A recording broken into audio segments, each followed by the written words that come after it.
أنفسنا ومن سيئات أعمالنا من يهده الله فلا مضل له ومن يضلل فلا هادي له أشهد أن لا إله إلا الله وحده لا شريك له وأشهد أن محمدا عبده ورسوله اللهم صل وسلم على النبي الكريم محمد وعلى آله وأصحابه ومن دعا بدعوته ومستنى بسنته إلى يوم الدين أما بعد.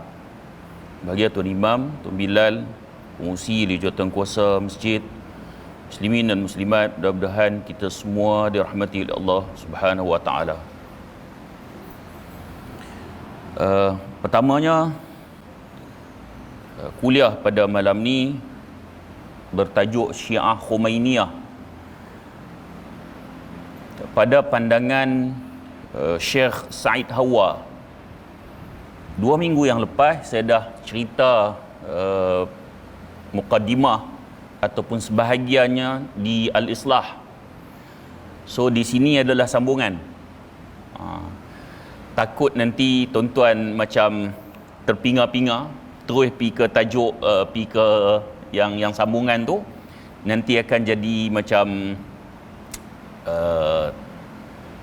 dia macam terhanging lah, macam tergantung. Tergantung. Jadi saya cerita sikit.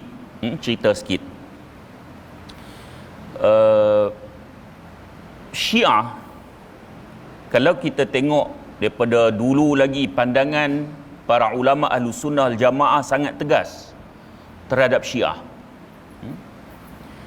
Bahkan sebahagiannya telah mengkafirkan Syiah. Sangat tegas. Kemudian apabila berlakunya revolusi Iran pada tahun 1979 yang dilakukan oleh Khomeini, maka bermula daripada saat itu pandangan Ahlus Sunnah Al-Jamaah kita sendiri telah pun longgar terhadap Syiah. Kenapa? Sebab Khomeini dilihat sebagai tokoh yang berjaya menegakkan sebuah kerajaan Islam.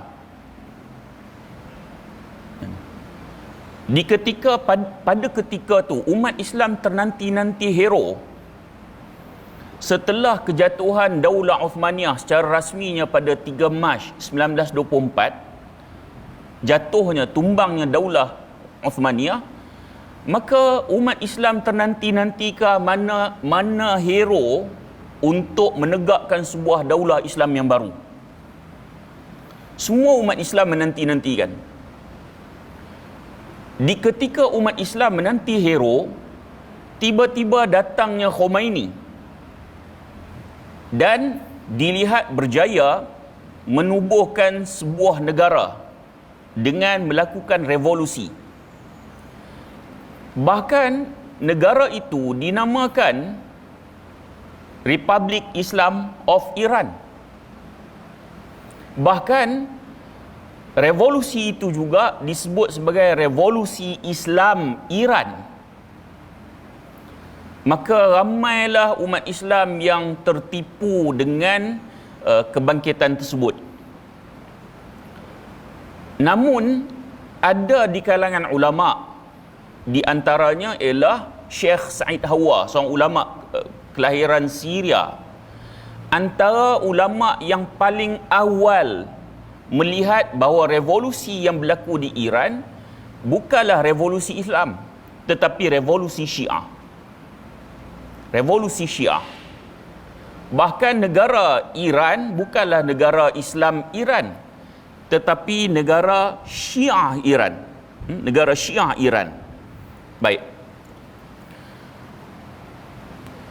Walaupun Syekh Said Hawa menyedarinya dengan menulis kitab Al-Khomeiniah, Syuzuz fil Aqaid wa Syuzuz fil Mawaqif. Khomeini, keraguan pada akidah dia dan keraguan pada pendirian dia. Walaupun Syekh Said Hawa menulis buku ini, Namun kedapatan orang macam tak peduli dengan buku ni, masih lagi duk nampak kehebatan Khomeini, kehebatan revolusi Islam Iran, kehebatan negara Islam Iran, maka umat Islam tertipu. Dan masa Khomeini jugalah berlakunya takrib yang cuba mendekatkan antara Sunni dengan Syiah. Namun usaha-usaha takrib ini, kata Dr. Yusuf Al-Qaradawi, Dr. Yusuf Al-Qaradawi ini dia antara ulama yang awal duk dalam takrib ni. Dia sebut akhirnya melonggarkan pendirian umat Islam Ahlussunnah Jamaah, dan ada di kalangan Sunni yang boleh terima Syiah hasil daripada takrib. Dan takrib ini menguntungkan Syiah. Menguntungkan Syiah. Baik. Apabila kita bercakap tentang Khomeini, ramai orang, kalau tuan-tuan tengok, terutama orang Syiah sendiri, ataupun Sunni yang tertipu dengan Syiah, tertipu dengan revolusi Iran, terpengaruh dengan ketokohan Khomeini, mereka akan cuba berbincang tentang geopolitik. Maksud saya, Iran berjaya tegakkan sebuah negara Islam, Amerika takut dengan Iran. Dia bincang dari sudut itu. Tuan-tuan, kalau kita bincang dari sudut itu, dia takkan selesai. Takkan selesai. Orang ni cakap macam ni, orang ni cakap macam ni, masing-masing ada bukti, dan bukti itu kadang-kadang tak jelas pun. Tak jelas pun. Contoh, Iran mendakwa ataupun puak-puak Syiah mendakwa Amerika takut dengan Iran, tapi bukti sebaliknya bahawa hubungan Amerika dengan Iran telah pun wujud lama, semenjak Khomeini ada lagi. Bahkan Iran membeli senjata daripada Amerika masa perang Iran-Iraq tu. Dah beli dah. Dah beli dah. Jadi kalau kita bincang tentang geopolitik ni, dia takkan selesai. Apa yang kita nak bincang pertama sekali ialah, apakah perkataan yang keluar daripada mulut Khomeini sendiri, pendirian dia, akidah dia, dan apakah yang telah ditulis dalam kitab-kitab dia. So kalau dia tulis dalam kitab dia, hak tu tak boleh nak bohong lah. Maknanya itulah akidah dia dan itulah pendirian dia. Dalam kuliah yang lepas, kita dah bincang tentang bagaimana pendirian Khomeini dalam akidah. Khomeini dia apa nama, Syiah Ithna Asyariyah, Syiah Imam 12 tu. Dan pendirian dia sama dengan pendirian ulama-ulama Syiah Imam 12 ni. Bahkan kadang-kadang kalau kita tengok dalam kitab dia, lebih lagi melampau pendirian dia. Dan semasa Khomeini memerintah, diwujudkan semula, dimasyhurkan semula tentang wilayatul faqih. Konsep wilayatul faqih ni zaman Safawi, Syiah Safawi ni yang memerintah dulu dah ada dah. Tapi Khomeini ni dia memasyhurkan semula. Apa maksud wilayatul faqih? Syiah Imam 12 ni dia beriman bahawa wajib memberikan wala kepada Imam 12 tu. So Imam 12 ni lah yang akan memerintah, menjadi khalifah. Sekarang ni dah 11 dah. Habis. Tinggal seorang lagi. Al-Mahdi Al-Muntazar. Mahdi Syiah dengan Mahdi kita ni berbeza.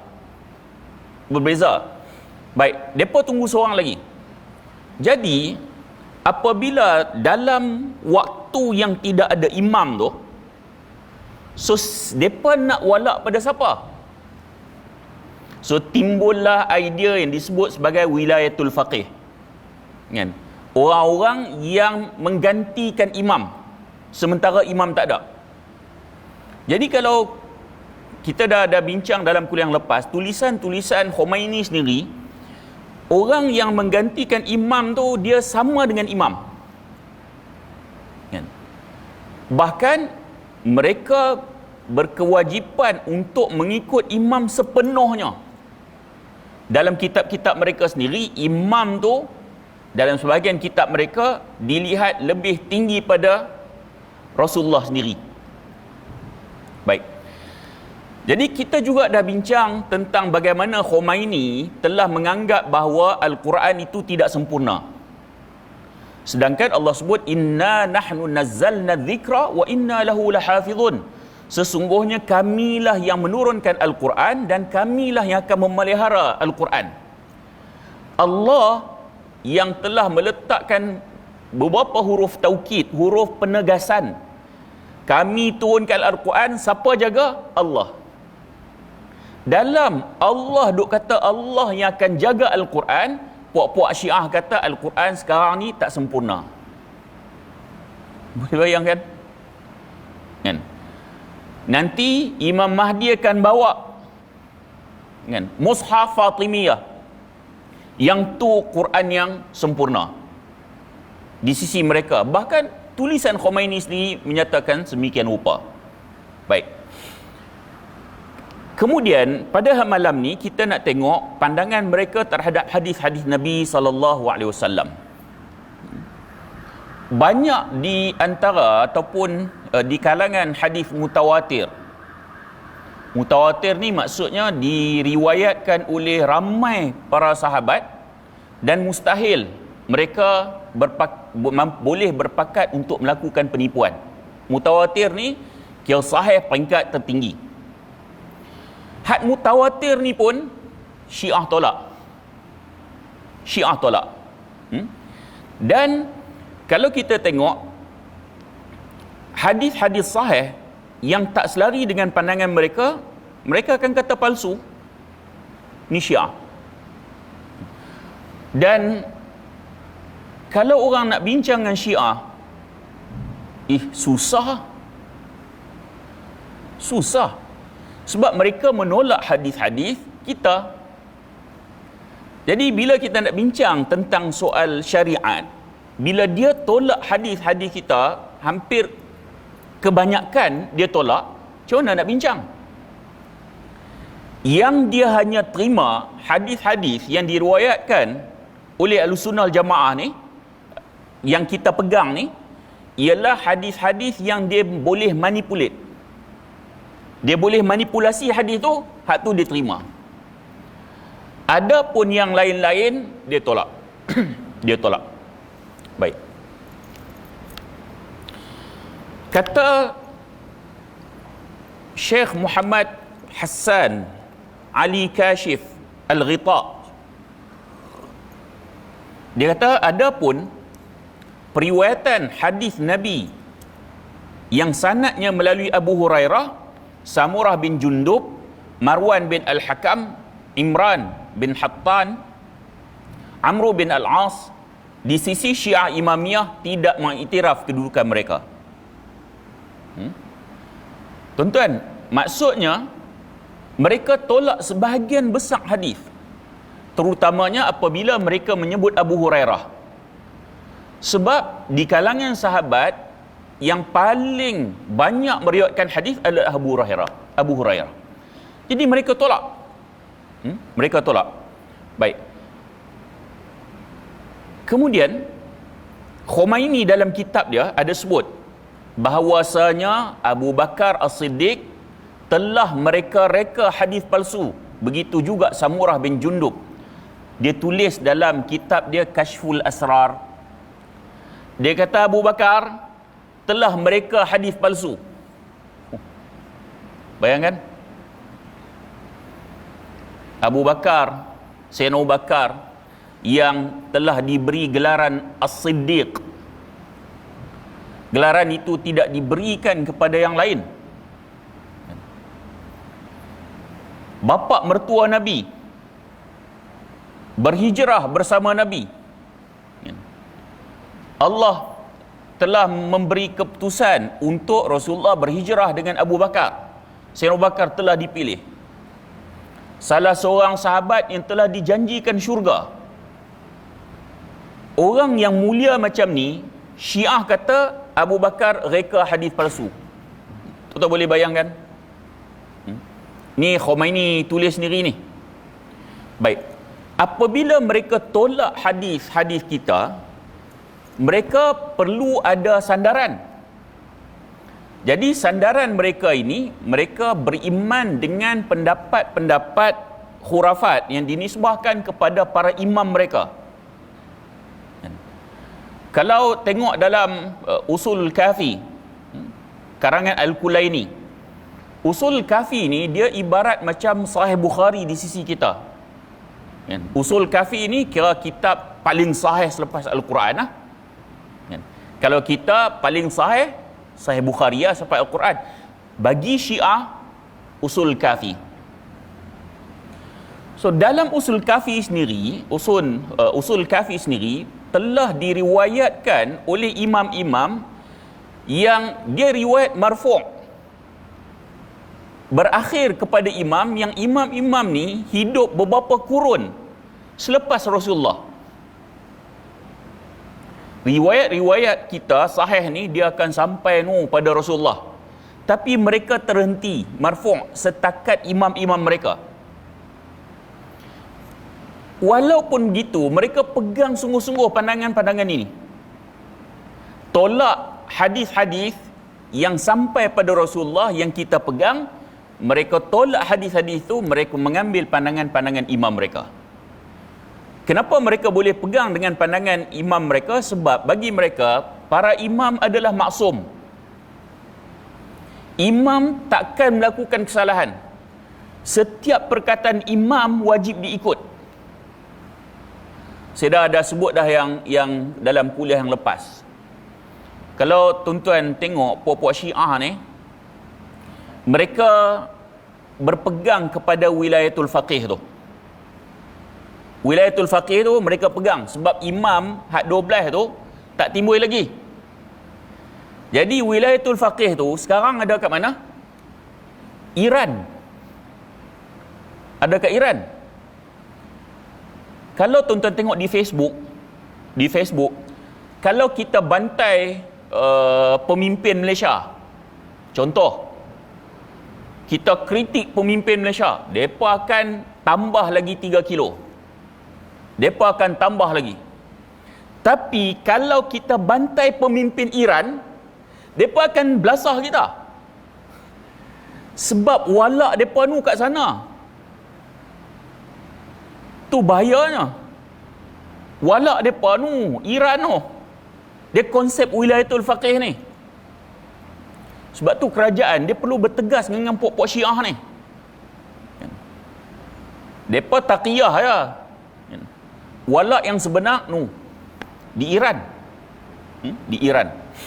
Baik. Kalau kita tengok pandangan mereka terhadap para sahabat Nabi pula, kata Khomeini. Dia kata, yang ni dalam kitab dia Kashful Asrar gak. Khomeini tulis. Dia kata Abu Bakar dan Umar telah banyak menyalahi hukum-hukum Allah yang terang. Mereka berdua telah banyak mempermainkan hukum hakam Tuhan. Mereka telah menghalalkan dan mengharamkan mengikut suka hati mereka sendiri. Mereka berdua telah melakukan kezaliman ke atas Sayyidatina Fatimah dan anak cucunya.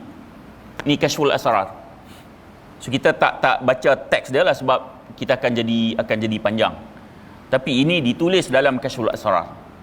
Bayangkan penghinaan kepada Sayyidina Abu Bakar dan Sayyidina Umar. Sampai begitu sekali.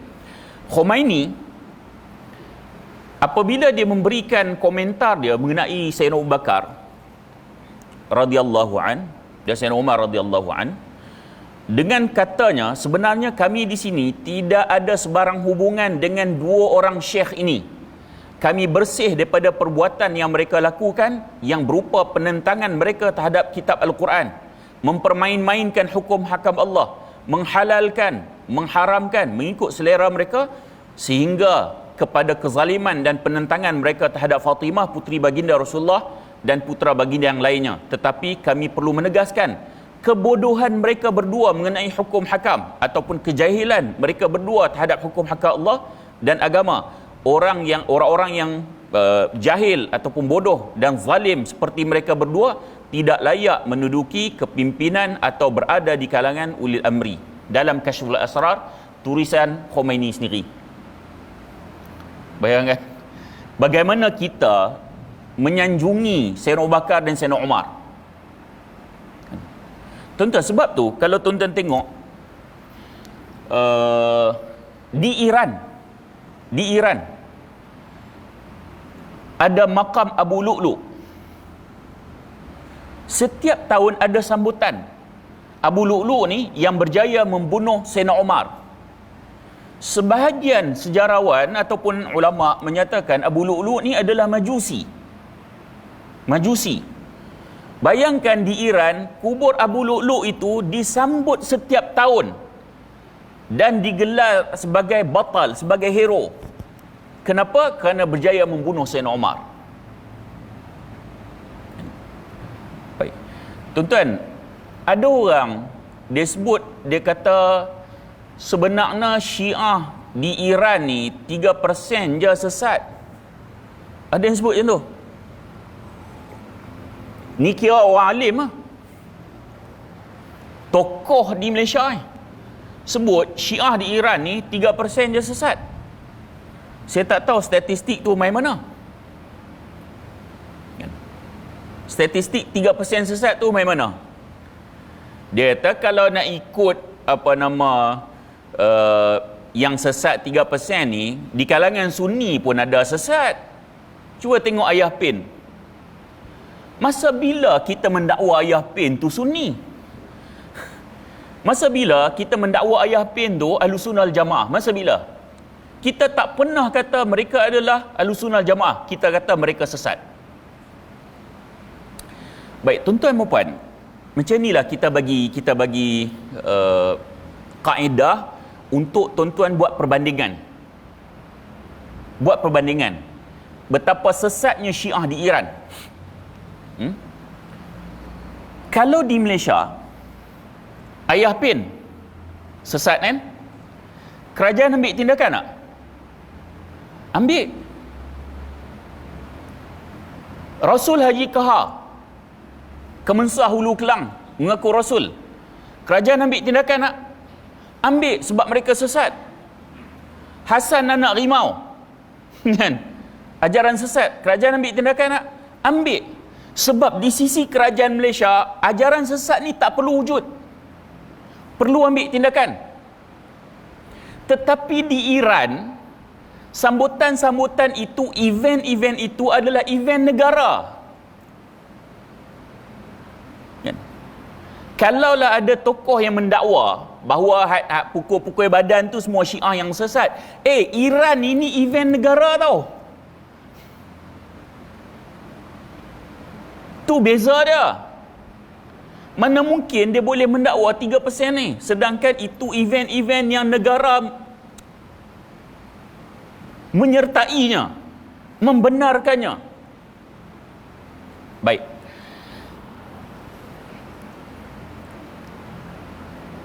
Kita tengok antaranya lagi tuduhan Khomeini terhadap Sayyidina Umar. Khomeini juga dalam kitab dia Kashful Asrar, dia kata perbuatan-perbuatan yang dilakukan Umar bin Al-Khattab itu adalah bersumberkan kekafiran dan kesesatan yang bertentangan dengan ayat-ayat Allah yang termaktub dalam Al-Quranul Karim. Dia kata perbuatan Umar tu bersumberkan kekafiran dan kesesatan. Tuan-tuan, puak Syiah ni memang marahlah dengan Sayyidina Abu Bakar, dengan Sayyidina Umar, dengan Sayyidina Uthman. Memang mereka marahlah. Sebab mereka menganggap orang yang paling layak selepas kewafatan Rasulullah adalah Sayyidina Ali untuk menjawat jawatan khalifah. Adapun Sayyidina Umar secara khusus, kalau tuan-tuan tengok, mereka lebih-lebih lagi marah. Sayyidina Umar mereka paling marah sekali. Sebab apa? Di zaman Sayyidina Umar lah kerajaan Parsi jatuh. Kerajaan Parsi jatuh di zaman Sayyidina Umar. Sebab tu kalau tuan-tuan tengok, puak Syiah ni dengan Sayyidina Umar ni dia tak boleh. Kita dah sebut dah, walak dia, sana. Bila Sayyidina Umar berjaya menjatuhkan kerajaan Parsi, jiwa dia rasa dia tak boleh terima. Walaupun Parsi Majusi, dia tetap marah kerana dia ada hubungan langsung dengan kerajaan Parsi. Baik. Begitu juga Khomeini dalam kenyataan dia, yang ni dalam kitab lain Al-Hukumah Al-Islamiyah, dia kata selepas kewafatan Rasul yang mulia, para penentang tu siapa? Para sahabat dan Bani Umayyah yang diasaskan oleh Muawiyah bin Abi Sufyan. Semoga mereka dilaknat Allah. Sebut para penentang, yakni sahabat dan Bani Umayyah, semoga mereka dilaknat oleh Allah, tidak membenarkan berdirinya kerajaan Islam di bawah pemerintahan Ali bin Abi Talib. Mereka tidak membenarkan terlaksananya kerajaan yang diredai Allah dan Rasul yang mulia, dan natijahnya mereka mengubah asas kerajaan. Macam tu sekali, kan? Khomeini juga dia mencaci Muawiyah. Muawiyah pun dia marah. Muawiyah dia marah. Mereka marah pada Muawiyah, tuan-tuan, bukan Muawiyah saja, bahkan mereka telah melakukan character assassination, pembunuhan karakter. Sebab tu kalau tuan-tuan dihidangkan sejarah tentang perang Uhud, kita akan jumpa tentang Hindun yang telah memamah hati Sayyidina Hamzah. Tetapi kalau kita lihat dalam Sahih Bukhari, benda ni tak ada. Bila dibuat kajian, dinilai, dia ada unsur tasyayyu'h, kan? Ada unsur-unsur Syiah dalam kisah tersebut. Sedangkan Hindun ni dia masuk Islam. Bahkan ada dialog dengan Nabi, dan Nabi memuji Hindun. Tapi kita yang menerima sejarah ni, sampai sekarang kita rasa Hindun tu jahat. Nampak tak? Bahkan dalam sejarah kita belajar masa sekolah menengah dulu, Muawiyah pun kita rasa jahat. Dalam peristiwa tahkim, Muawiyah nak menang politik, nak menang pilihan raya, menipu. So sejarah ni kita terima. Ya, ada unsur-unsur Syiah ni. Syiah ni mereka melakukan character assassination, pembunuhan karakter. Bila mereka benci pada Sayyidina Umar, mereka melakukan character assassination pada Sayyidina Umar. Sebab tu yang riwayat menyebut tentang Sayyidina Umar bunuh anak perempuan, yang tu juga riwayat yang tidak sahih. Kan? Itu juga riwayat yang tidak sahih. Nak bagi gambaran betapa buruknya Sayyidina Umar. Begitu juga hadis yang menceritakan bahawa isteri Sayyidina Umar yang duk beletiak kan ke Sayyidina Umar, itu juga riwayat yang tidak sahih. Itu juga riwayat yang tidak sahih. Tuan-tuan kan pernah dengar kisah ada seorang lelaki, dia tak tahan isteri dia duk beletir ni. Lalu akhirnya dia fikir baik dia mengadu pada Sayyidina Umar. Mengadu pada Sayyidina Umar. Bila sampai depan rumah Sayyidina Umar, dia nak mengadu isteri dia, kuat beletir, dia tak tahan lah. Tak tahu kuat beletir macam mana, wallahu alam. Adalah satu kisah orang cerita lah, ni bukan kisah betul saja je. Kan, ni kisah rakyat ni. Kan? Ada satu kisah tu, isteri dia kuat sangat beletir ni. Sampai dia tak tahan, dia dengar orang kampung tu ada perigi buta, ada jin duduk dalam tu. Kan? Akhirnya dia bawa isteri dia tu malam buh dalam perigi buta tu. Biar hang dengan jin lah. Kan? Lepas tu esok malam bila dia teringat kat isteri dia, dia pergi pula. Tengok jin tu duduk kat luar. Kan? Tanya jin siapa? Dia kata, siapa pergi campak perempuan ni dalam ni, sepanjang malam duk beletir, aku pun tak tahan. Ni bukan kisah betul lah. Kan? Ibarat boleh jadi macam tu lah kot. Tak tahan. Jadi bila dia tak tahan ni, dia nak mengadu pada khalifah. Siapa lagi? sudah tentu khalifah. Bahkan Sayyidina Umar terkenal dengan kegarangannya, tegas dia. Jadi bila sampai depan rumah Sayyidina Umar ni, dia dengar isteri Sayyidina Umar juga berleter. Dia kata, kita serupa. Lalu bila dia nak patah balik, Sayyidina Umar nampak, dia panggil. Kenapa apa urusan dia main ni? Dia cerita, aku sebenarnya nak mari ni nak mengadu tentang isteri yang kuat berleter ni. Tapi bila sampai depan rumah, aku dengar isteri kamu pun berleter, so tak jadi lah. Kemudian Sayyidina Umar menasihati dia, isteri ni yang berikan anak, masak untuk kamu, kan. Jadi secara tidak langsung ataupun dari satu sudut kita akan nampak, oh bagus Sayyidina Umar dengan isteri. Bagus lah, kan? Tapi dari satu sudut yang lain, itu merupakan character assassination, pembunuhan karakter. Membunuh karakter Sayyidina Umar. Contoh macam inilah. Katakanlah, tuan-tuan, di kalangan ustaz-ustaz yang mengajak kat sini ni, katalah saya paling garang sekali. Ustaz ni jangan main. Baru 10 minit mengajak, 18 kali tepuk meja. Oh, dia ni garang sungguh. Satu hari tu, tuan-tuan pergi rumah saya. Sampai depan rumah tu, dia dengar isteri duk berletak dalam. Abang ceramah je pandai. Tapi perempuan, dia tahu takut bini rupanya. So, sekali lagi, bila saya nak main bagi kuliah, sembang, ketuk meja, dereh pun, bini takut.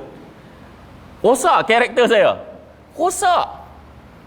Jadi indirectly, secara tidak langsung, pembunuhan karakter terhadap Sayyidina Umar, secara tidak langsung. Dan kita menerima riwayat ni, kan? Menganggap bahawa cerita ni cerita yang benar. Bila penceramah cerita sempoi sikit, bagus sikit, best. Orang perempuan lagi suka dengar je ni. Tengok Sayyidina Umar pun kena beletak, kan? Saya lagi nak beletak kat abang, dia lagi nak guna. Baik. Jadi mereka melakukan character assassination, pembunuhan karakter. Bila mereka benci pada Muawiyah bin Abi Sufyan, mereka juga telah melakukan character assassination, pembunuhan karakter terhadap Muawiyah. Baik, Khomeini, dia kata, dan demikianlah kerajaan Islam yang adil, maka ia tidak sama dengan kerajaan-kerajaan yang mencabut keamanan rakyatnya dan menjadikan mereka takut berada dalam rumah mereka sendiri daripada serangan pegawai-pegawai kerajaan seperti kerajaan Muawiyah dan yang seumpamanya daripada kerajaan-kerajaan yang menghilangkan keamanan rakyat. Baik, akidah yang disebutkan oleh Khomeini ni, yang ni memang akidah Syiah secara umum. Akidah Syiah Imam 12 secara umum. Dan kalau kita tengok dalam kitab karangan Al-Majlisi, Haqqul Yaqin, dia kata apa? Anna Abu Bakar, bahawa sesungguhnya Abu Bakar dan Umar adalah kafir. Orang yang mencintai alladhi yuhibbuhuma fahuwa kafirun aidan. Siapa yang mencintai kedua-duanya, mereka juga kafir. Dalam kitab Syiah. Sebab tu saya selalu sebut bahawa kita kalau bincang dengan mereka, apabila perbincangan dibawa ke arah geopolitik, dia takkan selesai. Takkan selesai. Kan? Pernah bincang dulu, dia kata zaman Pak Lah dulu terima, kemudian apa macam-macam lah. Kita tak payah terpengaruh dengan perbincangan mereka. Kita bawa terus ke arah apa yang telah tertulis khususnya di dalam kitab-kitab muktabar mereka. Kalau ada orang yang memuji Khomeini, menganggap Khomeini hebat, menganggap Khomeini tokoh, bawa mereka ke arah apa yang telah ditulis oleh Khomeini. Kalau tuan-tuan tengok Khomeini tulis tentang Quran, Khomeini tulis tentang sunnah Nabi, Khomeini mencela Abu Bakar, Umar, Khomeini mencela sahabat-sahabat Nabi yang lain. Kalau benda ni dibuat oleh Ayah Pen, marah kita. Kalau benda ni dibuat oleh Haji Kahar, marah kita. Kalau benda ni dibuat oleh Hasan Anak Rimau, marah kita. Kita akan kata mereka ni sesat. Tapi bila ditulis oleh Khomeini, orang boleh terima. Itu yang pelik tu. Itu yang pelik. Racun apa yang telah masuk dalam pemikiran umat Islam sehingga tulisan yang sangat berbahaya begini terhadap akidah, orang boleh menganggap Khomeini tokoh. Baik. Kemudian kalau kita tengok akidah mereka ni dengan ucapan-ucapan, tulisan-tulisan tu, kalau kita bandingkan dengan apa yang disebut oleh Allah ataupun difirmankan oleh Allah Subhanahu wa taala, was-sabiquna al-awwaluna minal muhajirin wal ansar walladzina ittaba'uuhum bi ihsanin radhiyallahu anhum wa radu an wa'adda lahum jannatin tajri tahtaha al-anharu khalidina fiha abada dzalikal fawzul azim. Maksudnya, dan orang-orang yang terdahulu yang mula-mula berhijrah dan yang memberikan bantuan, muhajirin dan ansar, dan orang-orang yang menurut jejak langkah mereka dengan kebaikan, yakni iman dan taat, Allah redha akan mereka dan mereka pula redha akan Allah, serta ia menyediakan untuk mereka syurga-syurga yang mengalir di bawahnya beberapa sungai, mereka kekal di dalamnya selama-lamanya. Itulah kemenangan yang besar. Ini surah Taubah. Dan dalam ayat ni Allah dengan jelas menyebut tentang Allah meredai para sahabat. Dengan jelas Allah meredai para sahabat. Tiba-tiba puak-puak Syiah, khususnya Khomeini, telah mencela para sahabat. Sedangkan Nabi sendiri kata, la tasubbu ashabi, jangan kamu cela sahabat-sahabat aku. Falau anna ahadakum anfaqa mithla uhudin zahaban ma balagha mudda ahadihim wala nasifah. Nabi kata, jangan kamu cela sahabat-sahabatku, kerana sesungguhnya jika seorang daripada mereka, seorang daripada kamu menginfakkan emas sebesar gunung Uhud sekalipun, Nabi kata takkan sama kedudukannya dengan sedekah para sahabatku sebanyak satu cupak ataupun setengah padanya. Hadis riwayat Bukhari dan Muslim. Nabi letak para sahabat ni, pertama sekali Nabi kata jangan duk caci maki para sahabat. Jangan. Sebab tu di sisi Ahlussunnah wal Jamaah, setiap sahabat ni kira adil. Ulama Ahlussunnah wal Jamaah, setiap sahabat itu masuk dalam kategori adil. Nabi sebut jangan cela. Bahkan Nabi letak kedudukan para sahabat ni, kalau kita infak sebesar gunung Uhud. Kita yang pi umrah tu, mutawif akan bawa ke Jabal Uhud kan. Kita turun pada bas, kita tengok orang naik satu bukit, kita pun naik. Ramai orang menganggap itu adalah Bukit Uhud ataupun Jabal Uhud. Ramai orang menganggap macam tu. Sebenarnya yang kita naik yang kecil tu, yang tu Jabal Rumah. Itu bukit pemanah yang Nabi telah letakkan beberapa orang pemanah atas tu. Bukit Uhud yang mana? Yang belakang tu, yang luas, yang memanjang tu, yang tu Bukit Uhud. Besar Bukit Uhud. Nabi kata kalau kamu infak emas sebesar gunung Uhud tu, Bukit Uhud tu, takkan sama dengan secupak yang para sahabat infakkan. Takkan sama.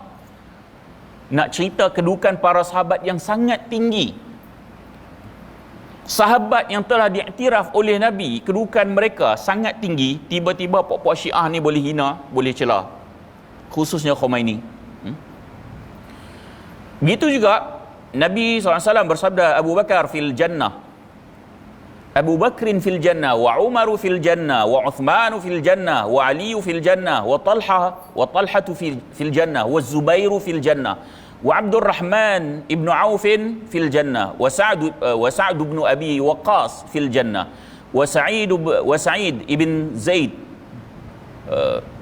bin Amrin fil jannah, wa Abu Ubaidah ibn al-Jarrah fil jannah. Nabi kata Abu Bakar dalam syurga, Umar dalam syurga, Uthman dalam syurga, Ali dalam syurga, Talha dalam syurga, Zubair dalam syurga, Abdul Rahman bin Auf dalam syurga, Sa'ad bin Abi Waqqas dalam syurga, Sa'id bin Zaid dalam syurga, Abu Ubaidah Al-Jarrah dalam syurga. Nama-nama yang telah disebut oleh Nabi, mereka ini adalah penghuni syurga. Nama-nama inilah telah dihina, dicela oleh puak-puak Syiah. Baik. Adapun tentang Muawiyah, kalau kita tengok dalam hadis riwayat Ahmad dan Tirmizi, Nabi kata, Allahumma ja'alhu hadiyan mahdiyan wahdi bihi. Nabi mendoakan Muawiyah. Nabi kata, ya Allah, jadikanlah dia, yakni Muawiyah, sebagai yang memberi pembimbing kepada kebenaran, dan jadikanlah dia sebagai penyebab hidayah. Tinggi tu doa Nabi tu kepada Muawiyah. Baik. Kemudian kita tengok pandangan mereka tentang kesempurnaan syariat Islam, khususnya pandangan Khomeini. Baik. Khomeini sendiri, dia berkeyakinan, keyakinan Khomeini ni, dia menganggap bahawa Islam ni belum sempurna sehinggalah datangnya Imam Mahdi. Maksudnya yang ada sekarang ni belum sempurna. Mari Imam Mahdi baru sempurna. Sedangkan Allah Ta'ala, al-yawma akmaltu lakum dinakum wa atmamtu alaikum ni'mati wa raditu lakumul Islam madina. Baik. Dalam ayat ni Allah kata, pada hari ini aku telah sempurnakan agama kamu. Al-yawma akmaltu lakum.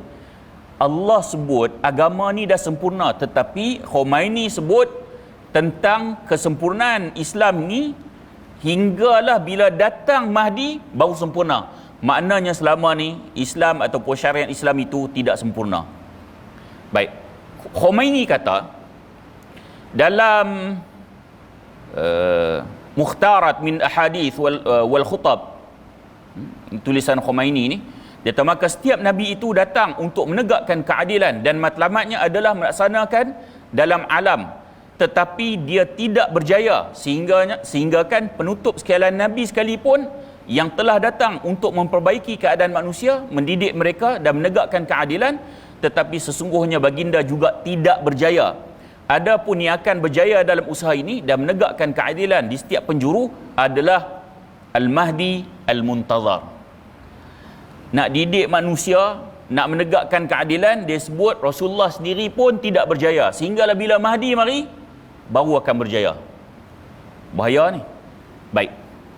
Kemudian kita tengok kenyataan dia lagi. Yang ni kira lebih bahaya lagi. Sebab kenyataan dia ini boleh dilihat siapa Tuhan dia sebenarnya. Baik. Dalam Kashful Asrar, dia kata sesungguhnya kami, yakni Syiah Imamiyah, tidak menyembah Tuhan yang mendirikan bangunan yang hebat untuk ibadah, Kaabah, keadilan dan beragama, yakni Islam. Kemudian dia memusnahkannya dengan sendiri dan mendudukkan Yazid, yakni anak Muawiyah, Uthman dan selain mereka daripada penzalim di atas kerajaan manusia, dan tidak menetapkan hala tuju umat setelah kewafatan nabinya.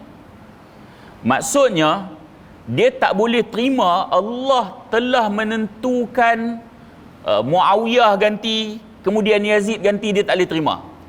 Tuan-tuan, realitinya menyatakan seperti mana hak Khomeini sebut ni, hak dia tak boleh terima Uthman, Muawiyah dia tak boleh terima tu, sedangkan realitinya memang Allah telah takdirkan Sayyidina Uthman, Muawiyah, Yazid telah memimpin umat Islam. Jadi kalau dikata dia tidak menyembah, sesungguhnya kami, yakni Syiah Imamiyah, tidak menyembah Tuhan, tidak menyembah Tuhan, yakni dia kata yang mendudukkan Yazid, anak Muawiyah, Uthman dan selain mereka. Jadi kalau Allah yang takdirkan Uthman, Muawiyah, Yazid menjadi pemimpin, Allah yang takdirkan, jadi dia ni beribadah ataupun bertuhankan siapa? Itu persoalan dia. Sebab dia menganggap dia tak menyembah Tuhan yang telah menentukan Uthman, Muawiyah, Yazid ni. Jadi Tuhan mana yang dia sembah? Itu persoalan. Baik. Kemudian kita tengok pendirian mereka terhadap Ahlussunnah Al-Jamaah. Syiah Imam 12 ni,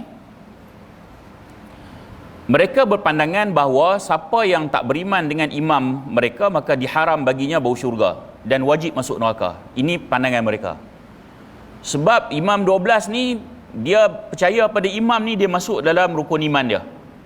Kan? Siapa yang tak percaya, ahli neraka, senang cerita. Baik. Maknanya kalau kita tak percaya, di sisi mereka, kita ni ahli neraka. Kalau ada orang yang kata, saya percaya rukun iman ni, saya percaya 5, malaikat saya tak percaya, kita akan kata dia apa? Kalau percaya 5 je. Jadi kalau rukun iman Syiah tu kita tak terima, di sisi mereka kita tu apa? Kafir. Baik.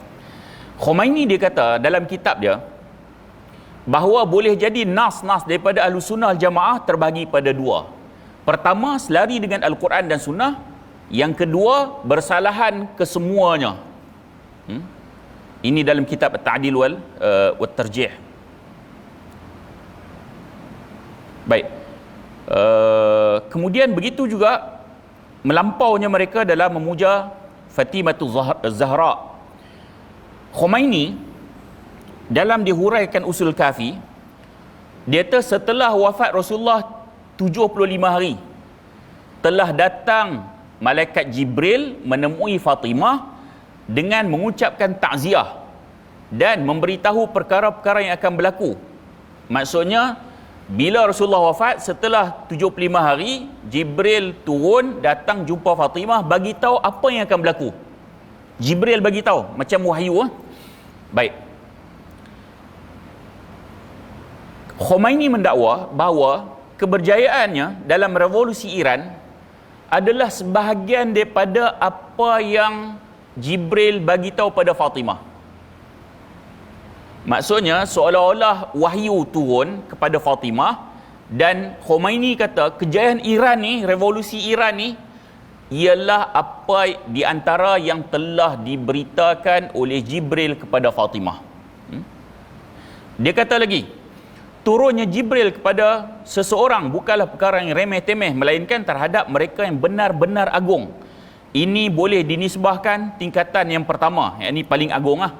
Sebagaimana turunnya Jibril kepada Isa, Musa, Ibrahim dan seumpamanya, yakni mereka para nabi dan rasul. Ucapan Khomeini ini dibuat bersamaan dengan pada tahun 1986 ketika sambutan kelahiran Sayyidah Fatimah Az-Zahra. Dalam sambutan itu dia sebut ataupun dia memberikan ucapan ini. Masuk Isyak ni. Dah, bagi laluan azan kot. Nanti kita sambung.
Asyhadu an la ilaha illallah.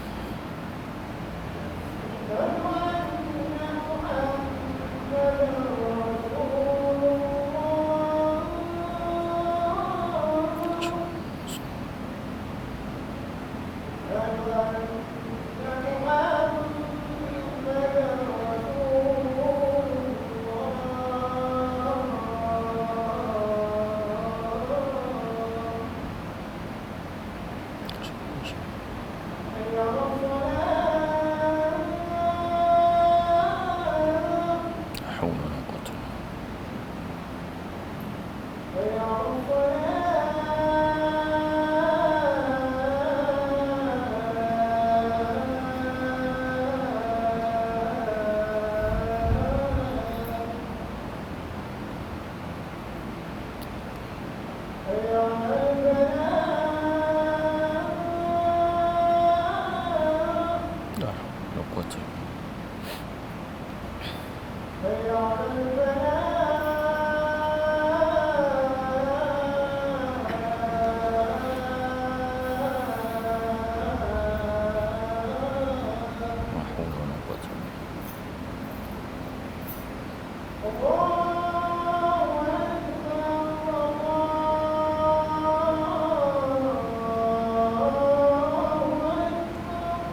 Allahu Akbar.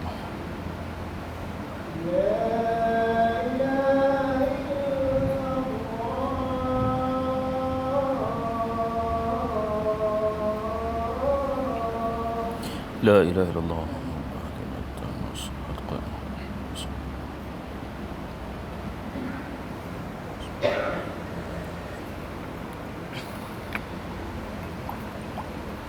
Baik, kita sambung sikit lagi.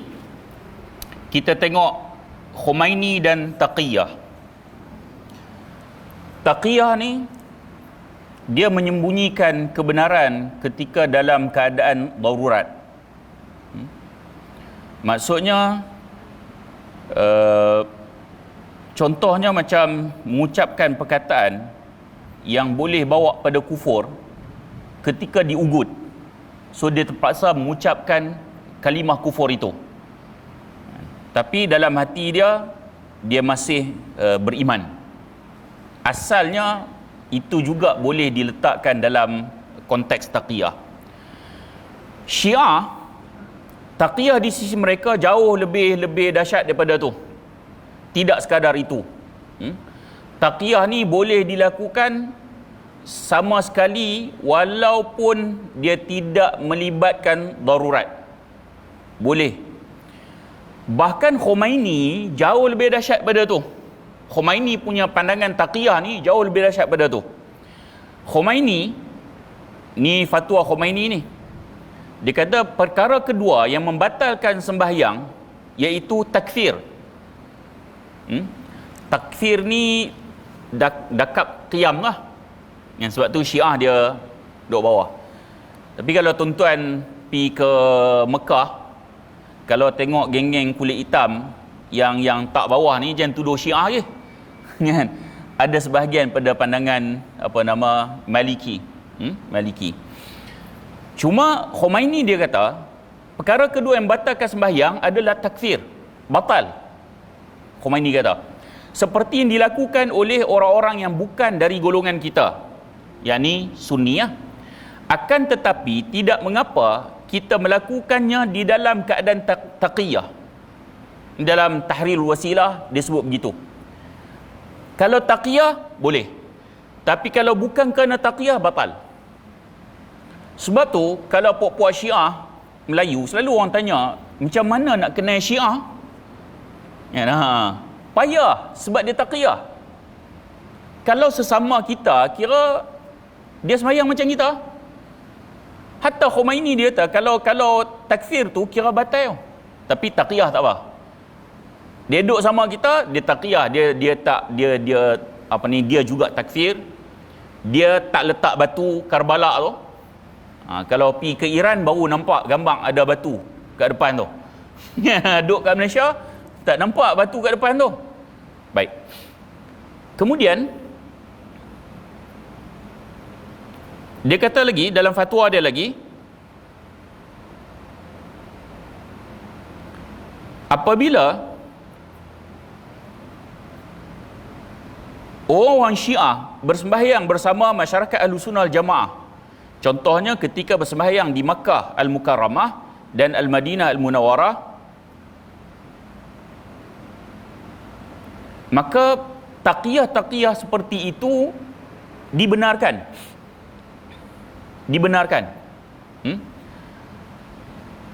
Cuma kalau kita pergi Mekah tu, Syiah dia memang tak takfirah.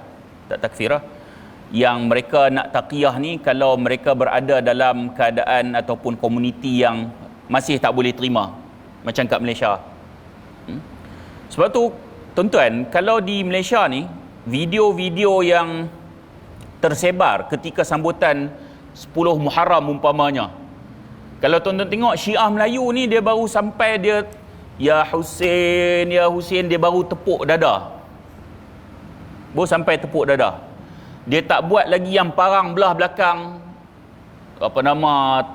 kepala, belum lagi. Sebab masih lagi taqiyah tu. Satu ketika nanti, katalah wal'iyadzubillah, Syiah sudah boleh diterima di Malaysia, tidak mustahil amalan-amalan seperti di Iran di Pakistan, di Afghanistan, amalan-amalan tu akan dibawa masuk.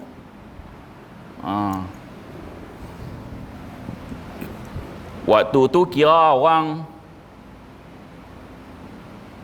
pergi ke Batu Cave pun mereka rasa kira ringan lagi ya. 10 Muharram lagi dahsyat tu. Lagi dahsyat. Baik, kata Khomeini, antara perkara yang membatalkan sembahyang juga ialah mengucapkan amin selepas selesai membaca Al-Fatihah. Kecuali di dalam keadaan taqiyah, maka tidaklah mengapa dilakukannya, kan? Juga dalam Tahrirul Wasilah. Maksudnya amin tu juga batal. Ini fatwa Khomeini. Tapi kalau taqiyah tak apa. Kemudian Khomeini dan nikah mut'ah. Nikah mut'ah ni kita memang di Ahlussunnah wal Jamaah sepakat mut'ah itu tidak ada. Telah dibatalkan. Pernah ada dulu, tetapi telah pun dibatalkan. Dan Syiah menerimanya. Dalam kitab-kitab Syiah bincang tentang nikah mut'ah ni. Bahkan mereka sebut nikah mut'ah ni menyamai pahala melakukan haji sebanyak 70,000 kali. Dahsyat ni, mut'ah ni kira dahsyat. Kahwin kontrak, kan? Kalau Syiah yang dulu hanya membicarakan fadilat nikah mut'ah, membicarakan keistimewaan nikah mut'ah, siapa yang tak melakukan tak dianggap Syiah. Tuan-tuan kalau tengok satu video, saya tak ingat lah nama ulama Syiah tu, dia duk mengajak tentang nikah mut'ah, kan? Cerita kelebihan mandi wajib nikah mut'ah, setiap titisan air mandi wajib tu ada pahala, kira ganjaran tu dahsyat. Last sekali ada seorang murid tu tanya, boleh tak aku nak nikah dengan anak Syekh? Marah dia. Tadi hang cerita fadilat macam-macam. Nak nikah dengan anak dia tak bagi, nikah mut'ah dengan anak dia tak bagi, kan? Baik. Syiah dia bincang tentang fadilat, tentang keistimewaan, tapi Khomeini dia pergi lebih pada tu. Sebab tu dalam Tahrirul Wasilah juga Khomeini kata mut'ah juga boleh dilakukan dengan perempuan Yahudi, Kristian, Majusi dan juga dengan pelacur. Dahsyat tu. Dahsyat. Baik. Jadi kesimpulan dengan apa yang kita bincang pada hari ini ialah berdasarkan apa yang telah dituliskan oleh Khomeini sendiri, maka kita melihat pegangan-pegangan Khomeini, hatta akidah Khomeini itu sendiri sangat meragukan. Sangat meragukan. Cuma yang menghairankan, kenapa ramai di kalangan umat Islam yang mengagung-agungkan Khomeini, yang menganggap Khomeini hebat, sedangkan telah jelas di dalam kitabnya sendiri, di atas tulisannya sendiri.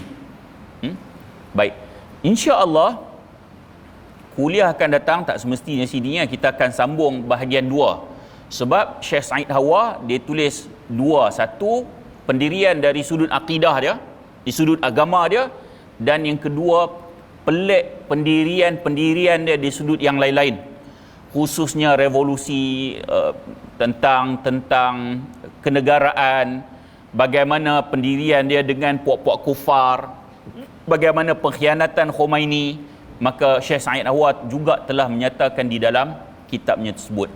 Nanti insya-Allah kalau tak di sini pun tuan-tuan boleh tengok sambungan tentang Syiah Khomainiyah ni dalam bab kedua, boleh tengok tentang pendirian-pendirian pelik Syiah yang diasaskan oleh Khomeini. Dan pendirian-pendirian ni kita akan rasa berbeza dengan apa yang kita nampak dan dengar. Contoh macam yang saya sebut tadi ni, di media kita akan nampak permusuhan antara Iran dengan Amerika. Tapi bukti-bukti belakang tabir menunjukkan mereka ada hubungan. Mereka ada hubungan, kan? Dan hubungan itu sehingga melibatkan pembelian senjata yang sangat besar, kan? Yang dalam media dilihat mereka sangat bermusuh, tapi di belakang tabir mereka rupa-rupanya ada hubungan. Tuan-tuan, saya nak bagi sebelum saya tutup, saya cerita macam ni lah. Kalau tuan-tuan tengok, Iran ni diancam oleh Amerika. Nak serang, sampailah tak serang. Sampai sekarang tak serang-serang. Berpuluh tahun dah duk bagi ancaman, tak serang-serang. Perang Iran-Iraq ni berlaku pada tahun 1980 sampai 88, 8 tahun. Penganalisis politik ataupun perang menyatakan kira macam seri lah perang tu. Tapi dari sudut strategi dan kekuatan tentera, nampak macam Iraq lebih kuat lagi. Kalaulah seri ataupun Iraq lebih kuat lagi, Amerika mampu menghancurkan kerajaan Iraq, ini bermakna secara logiknya Amerika mampu menghancurkan Iran. Tapi kenapa Amerika tak serang Iran? Kan? Kalau tuan-tuan sebut ada serang ni sikit, itu serang-serang manja tu dia tak pakai. Kan? Hak lakonan-lakonan tu tak pakai. Ni serang macam mana Iraq tu.